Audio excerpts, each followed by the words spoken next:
I'm involved in the Tempus project, which has a focus on leadership.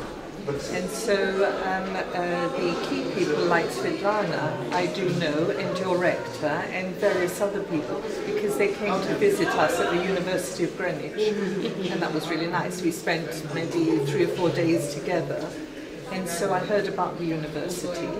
And then there was an opportunity to come here and to do the conference, but it's also part of us meeting together to decide what we're going to do for the next stage of the conference and the project, because I think our next meeting may be in Odessa, I'm not sure.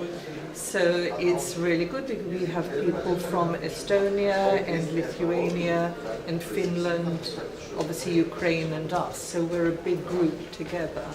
So we're talking about the possibility of developing doctorates in leadership amongst all the other leadership training that we're planning to do within the program.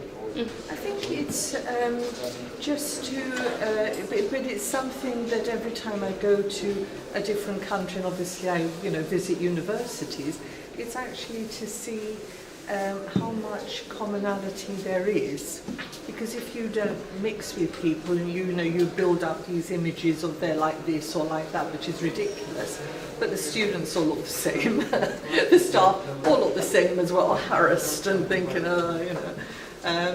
so that was, it's just quite comfortable.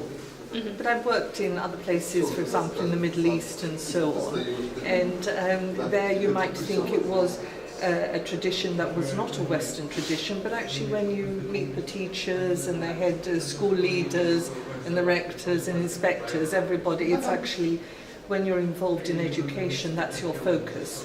Mm-hmm. You might do it in slightly different ways, you have slightly different traditions, but we exist as universities to educate people. It's not to keep us in jobs, that's the key thing. The leader of a university will set the culture, the whole ethos, the underlying philosophy, the values, all of that.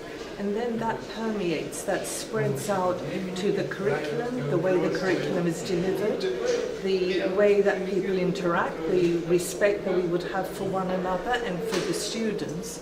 You have systems which you have the leader on the top and then everybody else is down there, but actually you don't want that. In today's society you want it to be much more integrated, because the students that we have now are going to be the leaders for tomorrow. So somebody trained us, it's our responsibility also to pass on the skills, the knowledge, the way of being, the way that we connect with people to, younger people. I think it's really, I've certainly noticed that here within the university, the colleagues and staff that I've spoken to are very person-focused. There's a lot of empathy, and that's really nice to see that. You're not just a number, you're a human being and a person. So.